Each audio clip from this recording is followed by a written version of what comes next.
Hi, and welcome to Decoding AQ, helping you to learn the tools, mindsets, and actions to thrive in an ever-changing world. People need to know that Parkinson's is not a death sentence.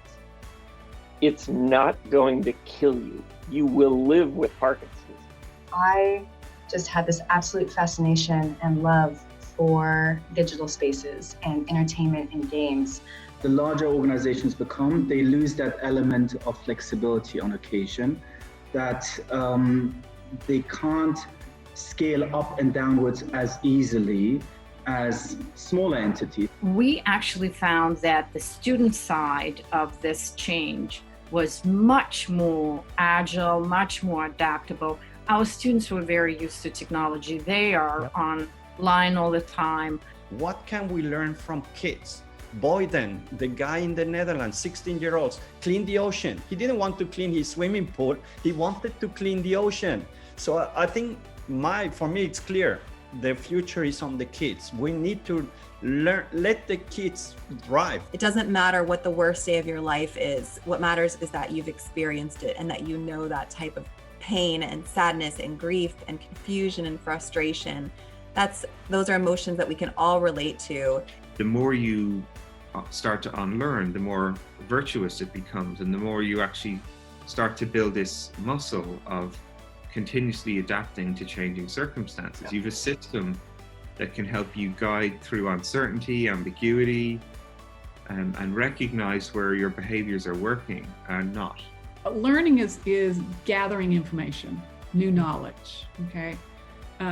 Coaching is really about asking questions and challenging an individual's self-limiting beliefs and getting them to come to their own solution. Training is usually organized around skill development. Okay, that would be probably the very simplest way of articulating that. I've done a lot of studying around learning and adult learning and how to teach adults. And one of them is that the student controls the learning environment. And until the student is ready to learn, they're not going to learn. We all universally experience this pandemic in a very similar way. We were going about our normal everyday lives, and then very quickly, within the space of a week, bam, it was completely changed. Most entrepreneurs have an initial set of success, and it matches their goals and they get payoffs for it. They get a good lifestyle out of it. But then the world has changed and they're now faced with a new world, and they say, well, I'm not up to this new world. I'm not up to this new world. And what's lacking there is an adaptability skill. Too many people think about what's missing, what they don't want, what other people want for them. And of course, in times of accelerated change or disruption, a lot of people fall into that trap. What is on the other side of doing the live events? Like, I was really parsing out the elements of it, almost like somebody would deconstruct a recipe for something, or whatever, where you might say, well, what's the essence of this? What's the active ingredient in this? The most important thing that I learned in this process of building this is you have to put people in positions where they're engaged with key issues of their company that are real. Every time I write an article on these types of profiling tests, DISC, etc., I get all sorts of extreme backlash because of what we were talking about before we jumped on, is when someone has made something sacred to their identity, then they seek to defend it against criticism. We all have curiosity. There's the curiosity gene, as coined by the Max Planck Institute. It's something that you need as an individual, as a human, as an animal. I would be encouraged to be more of a risk taker, more innovative, not so practical, and not so, hey, this is what they need right now and today. But let's look at how we can mesh, how we can marry what they need now, and also help them to be prepared for it to change. There is a very definitive and direct link between how people approach veterinary care and how people approach their own care. One of the wonderful rewards is I've gotten to see actually change happen. The challenge is I've gotten to see how difficult it is for change to happen. We are wired to prefer predictability, to prefer consistency. We're wired to avoid ambiguity or uncertainty. One of the ways that we were filling our pipeline with future customers is we were going to networking events. I wanted to be somebody who was welcoming of diverse points of view. I wanted to be somebody who, invited open dialogue, invited disagreement and conflict, so that we could get out of, we could get the best ideas out of that. We all have experience being in the opposite situation where you're saying everything that sounds good in your head and it's being perceived as anything but how you intend for it to. I really feel that COVID-19 gave us an opportunity to look within ourselves and look around us, that we are a human race and that everything we deploy is there to support the fundamental existence of the human race. What I urge people to do is to sort of go through their own process of thinking about, well, what does this mean to them and what is their role? Now, for many of us, what we care most about is our role as individuals. Probably a couple of jobs in, I started to see that even the biggest agencies I worked for were pretty change resistant. Being naive and not really knowing you were naive gave you the confidence to kind of say, oh yeah, can we do that? I don't know, can we do that? Let's try it. Let's try it, right? When all those factors of societal and cultural change factors, the reason I mention them, it's not just those adaptations.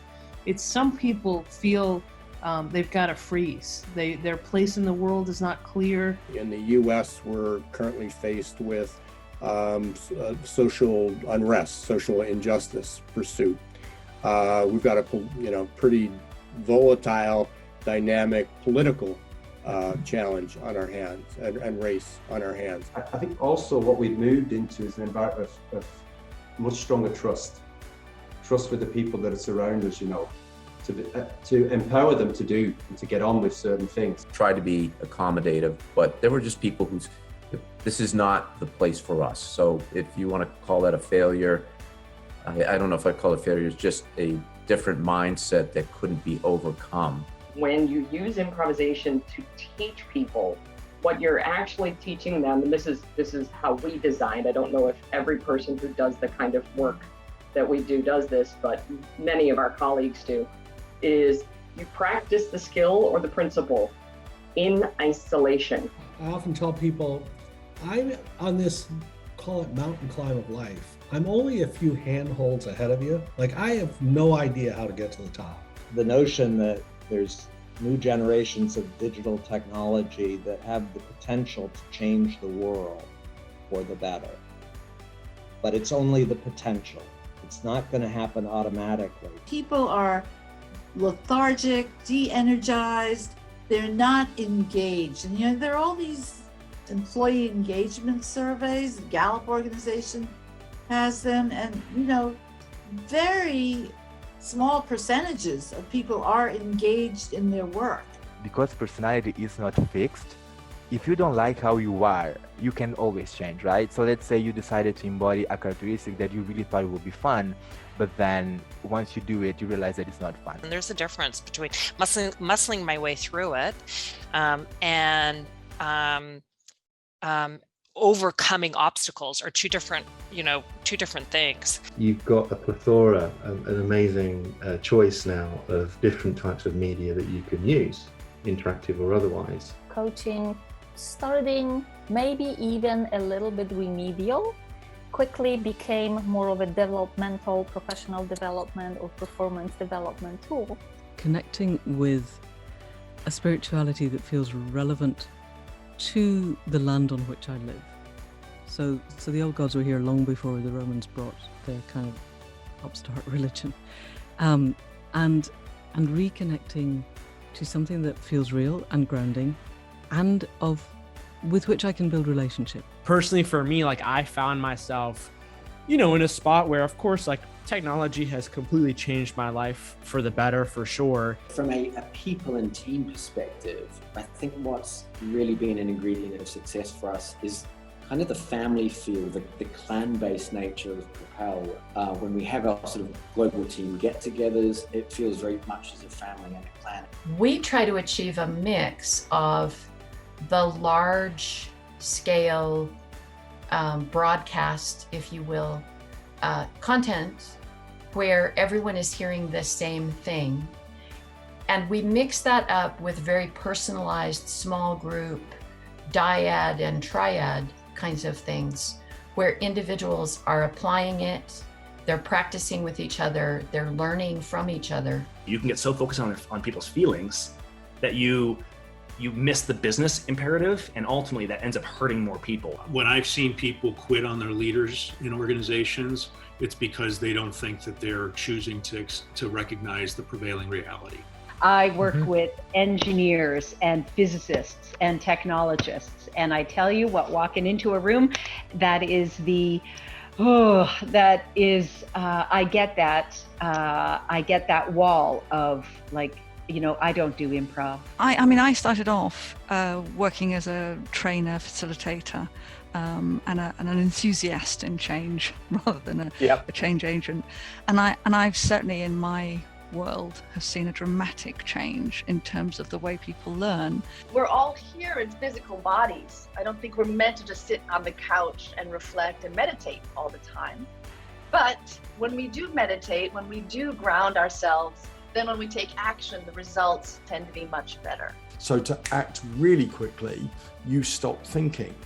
And that again is not really useful in the modern age when you're facing change, when you're faced with change that generates fear. I just naturally thought about an octopus and how the tentacles can't be moving in opposite directions. You can't have one tentacle trying to go up near the surface and another one trying to go to the bottom of the ocean. One of the things that happened was we were launching a new student information system.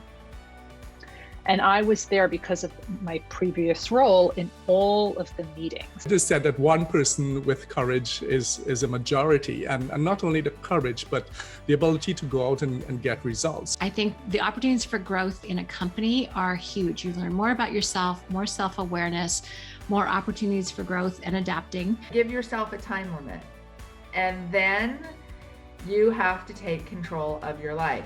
There's a reason words become buzzwords. And it's because they're answers to challenges that consciously or subconsciously we're facing. The first thing I had to do is say, like, what the heck am I doing? What do I need to do at this very moment to start thinking about the process of creating the thing that I need to create?